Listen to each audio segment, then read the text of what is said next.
இன்றைய புனிதர் அறிவோம். பிப்ரவரி 7 புனித ஜூலியானா பால்குவேனியேரி. உடல் நோய் உள்ளவர்களின் பாதுகாவலர். இளம் வயதிலேயே தந்தையை இழந்தவர். இயேசு கிறிஸ்துவின் திருவுடலை பெற முடியவில்லை என வருந்தியவர். வீட்டிலேயே துறவாழ்வு வாழ்ந்தவர். நற்கருணை புனிதை என்றெல்லாம் அழைக்கப்படுபவள்தான் புனித ஜூலியானாள். இவள் இத்தாலியில் 1270 பிறந்தார். இவர்களது குடும்பம் பிளாரன்ஸ் நகரில் மதிப்புமிக்க குடும்பமாகும். இவரின் பெற்றோர் சியாரிசிமோ ரிகுடாடா.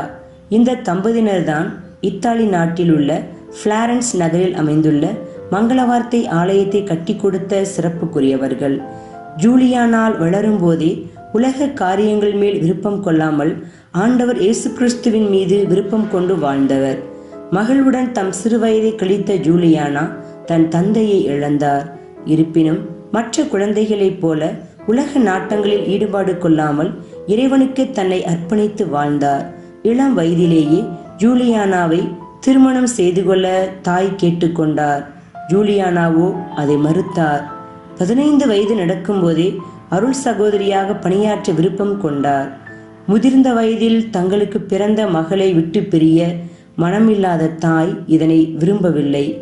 தாய்க்கு கீழ்ப்படிதலுடன் இருந்த ஜூலியானா தமது பெரியப்பாவிடம் தன் அழைத்தலை கூறினார். இவர் தூய மரியின் ஊழிய சபையை தோற்றுவித்த 7 பேரில் ஒருவரான புனித அலெக்சிஸ். தனது தம்பி மகளின் ஏக்கத்தை போக்க அவள் தாயிடம் பேசினார். பேசிய பிறகு தூய மரியின் ஊழிய சபையின் 3ஆம் சபை வீட்டிலேயே துறவியாக இருப்பது என்று முடிவுக்கு வந்தார்கள்.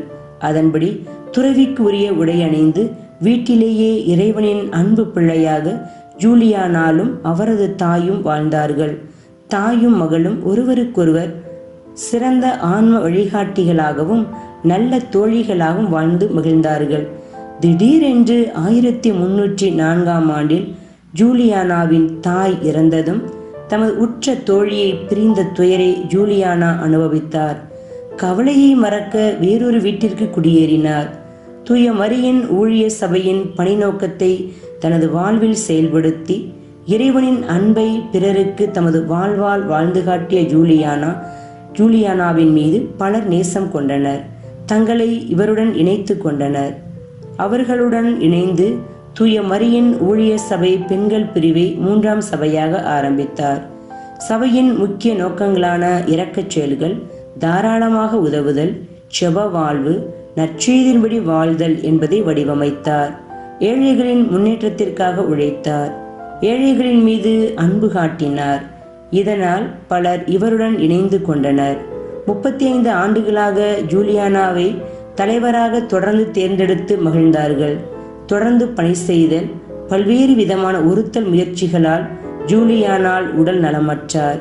சாப்பிட முடியாமலும் நற்கருணை கூட பெற முடியாமலும் மிகவும் பாதிக்கப்பட்டார். இயேசுவின் திருவுடலை பெற முடியவில்லையே என வருந்தினார்.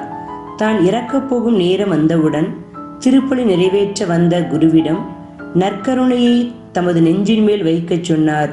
குருவும் அப்படியே ஜூலியானாவின் நெஞ்சில் நற்கருணையை வைத்தார். நெஞ்சில் நற்கருணை வைத்தவுடன் அற்புதமாக அது மறைந்தது. பல்வேறு துன்பங்களை அனுபவித்த பிறகு ஜூலியானா 1341 ஜூன் 12 அன்று தனது 71ஆம் வயதில் இறைவடி சேர்ந்தார். இவர் இறந்த பிறகு இவரின் நெஞ்சின் மீது நற்கருணையில் உள்ள சிலுவை அடையாளம் பதிந்திருந்தது. அருள் சகோதரிகள் பார்த்து ஆண்டவரை புகழ்ந்தார்கள். இதனால் இவர் நற்கருணை புனிதர் என்றும் அழைக்கப்படுகிறார். திருத்தந்தை 11ஆம் இன்னோசென்ட் 1678 ஜூலை 26 அன்று அருளாளராக அறிவித்தார். திருத்தந்தை 12ஆம் கிளமெண்ட் 1737 ஜூன் 16 அன்று புனித நிலைக்கு உயர்த்தினார். புனித இடந்து கற்போம். நற்கருணை ஆண்டவரின் நல்லாசி பெற்று நெளிந்தோருக்கு உதவுவோம். நாளெல்லாம் இறையருளை பெறுவோம்.